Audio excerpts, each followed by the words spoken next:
Mark 2ஆம் அதிகாரம் 1. சில நாட்களுக்குப் பின்பு அவர் மறுபடியும் கப்பர்நாகுமுக்குப் போனார். அவர் வீட்டில் இருக்கிற ஏன் ஜனங்கள் போகவிடும். வசனம் 2. உடனே வாசலுக்கு முன்னே நிற்க இடம் போதாதிருந்தபடிக்கு அநேகர் கூடி வந்தார்கள். அவர்களுக்கு வசனத்தை போதித்தார். வசனம் 3. அப்பொழுது 4 பேர் ஒரு திமிர்வாதக்காரனை சுமந்து கொண்டு அவரிடத்தில் வந்தார்கள். வசனம் 4. ஜனக்கூட்டத்தின் நிமித்தம் அவருக்கு சமீபமாய் சேரக்கூடாமல் அவர் இருந்த வீட்டின் மேற்கூரையை பிரித்து சிறப்பாக்கி திமிர்வாதக்காரனை கிடக்கிற படுக்கையை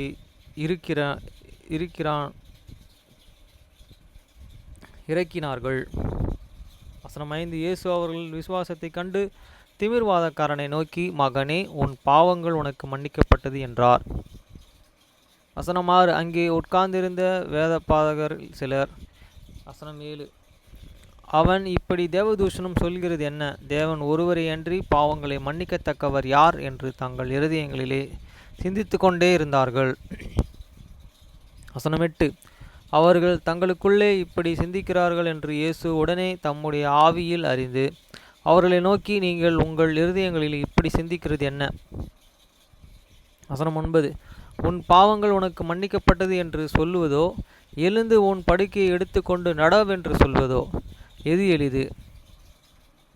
வசனம் 10. பூமியிலே பாவங்களை மன்னிக்க மனுஷகுமாரனுக்கு அதிகாரம் உண்டென்பதை நீங்கள் அறிய வேண்டும் என்று சொல்லி திமிர்வாதக்காரனை நோக்கி. வசனம் 11. நீ எழுந்து உன் படுக்கையை எடுத்துக்கொண்டு உன் வீட்டுக்கு போ என்று உனக்கு சொல்கிறேன் என்றார். வசனம் 12. உடனே அவன் எழுந்து தன் படுக்கையை எடுத்துக்கொண்டு எல்லோருக்கும் முன்பாக போனான். அப்பொழுது எல்லோரும் ஆச்சரியப்பட்டு, நாம் ஒரு காலும் இப்படி கண்டதில்லையே என்று சொல்லி தேவனையே மகிமைப்படுத்தினார்கள். வசனம் 13. அவர் மறுபடியும் புறப்பட்டு கடல் அருகே போனார். அப்பொழுது ஜனங்கள் எல்லோரும் அவரிடத்தில் வந்து அவருக்கு போதகம் பண்ணினார்கள். வசனம் 14. அவர் நடந்து போகையில் அல்பூவின் குமாரனாகிய லேவி ஆயத்துறையிலே உட்கார்ந்து இருக்கிறதை கண்டு, எனக்கு பின் சென்று வா என்று அவன் எழுந்து அவனுக்கு பின் சென்றான். வசனம் 15. அப்பொழுது அவனுடைய வீட்டிலே அவர் போஜன பந்தி இருக்கையில் அநேக ஆயக்காரரும் பாவிகளும் அவரோடு கூட வந்து இருந்தபடினால் அவர்களும் இயேசுவோடும் அவர் சீஷர்களோடும் கூட வந்து இருந்தார்கள்.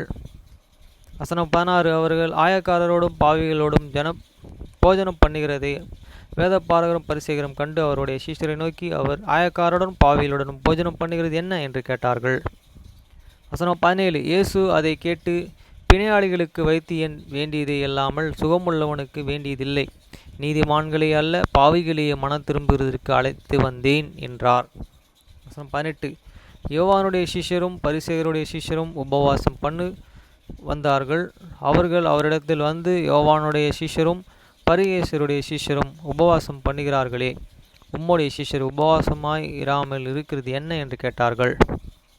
வசனம் 19. அதற்கு இயேசு, மணவாளன் தங்களோடு இருக்கையில் மணவாளனுடைய தோழர்கள் உபவாசிப்பார்களா? மணவாளன் தங்களுடனே இருக்கும் வரைக்கும் உபவாசம் செய்ய மாட்டார்களே. வசனம் 20. மணவாளன் அவர்களை விட்டு எடுபடும் நாட்கள் வரும், அந்த நாட்களிலே உபவாசிப்பார்கள். வசனம் 21. ஒருவனும் கொடிய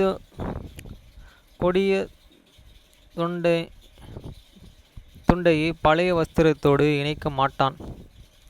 இணைத்தால் அதனோடு இணைத்த புதிய துண்டும் பழையதை அதிகமாய் கிழிக்கும், பீரிலும் அதிகமாகும். ஒருவனும் ஒரு திராட்சை ரசத்தை பொழிந்து இருந்து பல துருத்திகளிலே வார்த்து வைக்க மாட்டான். பழைய துருத்திகளில் வார்த்து வைக்க மாட்டான். வார்த்து வைத்தால் புது ரசமும் துருத்திகளை கிழித்து போடும். திராட்சை ரசம் சிந்திப்போவும் துருத்திகளும் கெட்டுப்போவும். திராட்சை ரசத்தையும் புது துருத்திகளிலே வார்த்து வைக்க வேண்டும் என்றான். புது ரசத்தை புது துருத்தியில் வார்த்து வைக்க வேண்டும் என்றான். வசனம் 23. பின்பு அவர் ஓய்வு நாளிலே பயிர் வழியை போனார். அவருடைய சிஷ்யர்கள் நடந்து போகையில் கதிர்களை காய்த்து தொடங்கினார்கள்.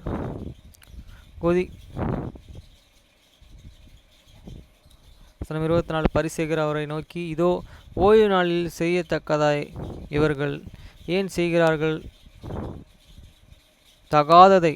ஓய்வு நாளில் செய்யத்தகாததை இவர்கள் ஏன் செய்கிறார்கள் என்றான். வசனம் 25. அதற்கு அவன், தாவீதுக்கு உண்டான ஆபத்தில் தானும் தன்னோடு இருந்தவர்களும் பசியாயிருந்தபோது. வசனம் 26. அவன் அபியாத்தார் என்னும் பிரதான ஆசாரியரின் காலத்தில் செய்ததை நீங்கள் ஒரு காலம் வாசிக்கவில்லையா? அவன் தேவனுடைய வீட்டில் பிரவேசித்து ஆசாரியரை வேறு ஒருவரும் புசிக்கத்தக்கதாக